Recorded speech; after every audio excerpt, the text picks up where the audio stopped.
जिसको राजनीतिक कारणों से पिछली सरकारों ने तोड़ा था। वो केवल विश्वास नहीं टूटा था, उत्तर प्रदेश के नौजवानों के सपने को चकनाचूर किया था। उत्तर प्रदेश वासियों के सामने पहचान का संकट खड़ा किया था।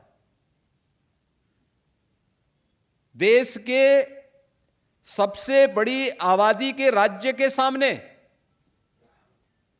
उसके वजूद के संकट खड़े किए गए थे।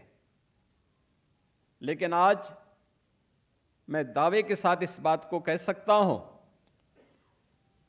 कि आपने जो विश्वास आदरणीय प्रधानमंत्री जी के मार्गदर्शन और नेतृत्व में डबल इंजन की उत्तर प्रदेश सरकार में आज से 9 वर्ष से लगातार व्यक्त किया है, उस विश्वास पर खरा उतरने के लिए हमारी टीम यूपी ने जो परिश्रम किया, जो प्रयास किया, उसके परिणाम अब हम सबको देखने को मिल रहे हैं, हर स्तर पर देखने को मिल रहे हैं। आप देख रहे होंगे कितने सुखद वातावरण में नवरात्रि की षष्ठम तिथि में हम सब इस समारोह में एकत्र होकर के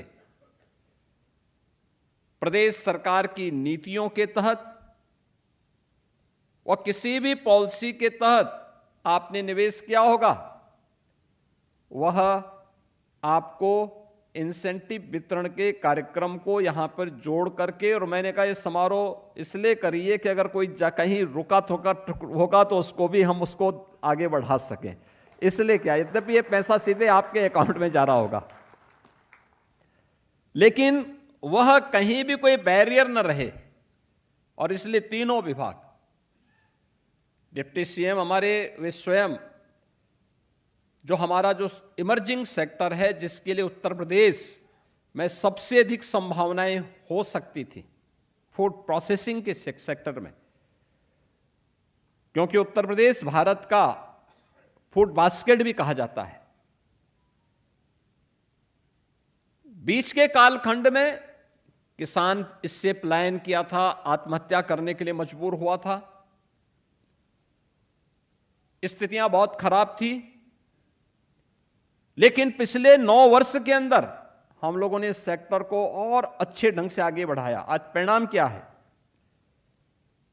उत्तर प्रदेश में भारत के कुल कृषि योग्य भूमि का केवल 11% यूपी के पास, लेकिन खाद्यान्न उत्पादन उत्तर प्रदेश कर रहा है देश के अंदर 21%, यानी 11% भूमि में भारत का 21% खाद्यान्न उत्पादन अकेले उत्तर प्रदेश कर रहा है, और फूड बास्केट के रूप में उत्तर प्रदेश को पुनर्स्थापित करने में सहयोग कर रहा है। केवल खाद्यान्न उत्पादन ही नहीं होना, उसको वैल्यू एडिशन के साथ जोड़ना है, और फिर प्रोसेसिंग के माध्यम से अन्नदाता किसानों को अधिक उन्हें लाभांश उपलब्ध करवाने के साथ ही यहां के नौजवानों के लिए रोजगार की संभावनाओं को विकसित किया जा सके। आज इस फील्ड में जो कार्य हुए हैं उसके भी इंसेंटिव वितरण हुए हैं। उत्तर प्रदेश औद्योगिक निवेश का एक बेहतरीन गंतव्य बने, पिछले 9 वर्ष के अंदर इसके लिए अनेक प्रयास किए गए। स्वाभाविक रूप से उत्तर प्रदेश में निवेश, मुझे याद है 2017 में जब हम लोग निवेश की बात करते थे, एक सामान्य शिष्टाचारवश मिलने के लिए भले ही कोई आ जाए, लेकिन जब हम प्रदेश के बाहर कहीं जाते थे, किसी उद्यमी से बोलते थे कि निवेश के लिए आप यूपी आइए, तो हम लोगों को देख के हंसता था, जोर से ठाके लगा के हंसता था। निवेश और यूपी, हम लोगों को लगता था कि जैसे कोई अपराध कर लिया हो। हम कहते थे हां यूपी,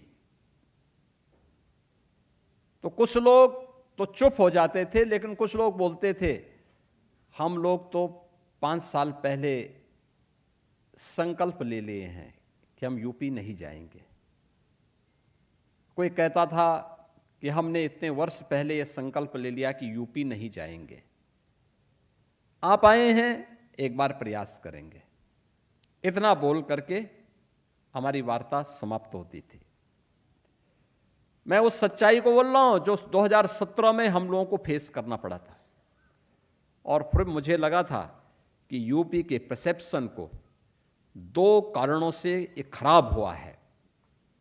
एक, उत्तर प्रदेश का जो परसेप्शन खराब होने का कारण था, सब कुछ हमारे पास था, और मैं इस बारे में मानता हूं कि क्या नहीं हमारे पास था।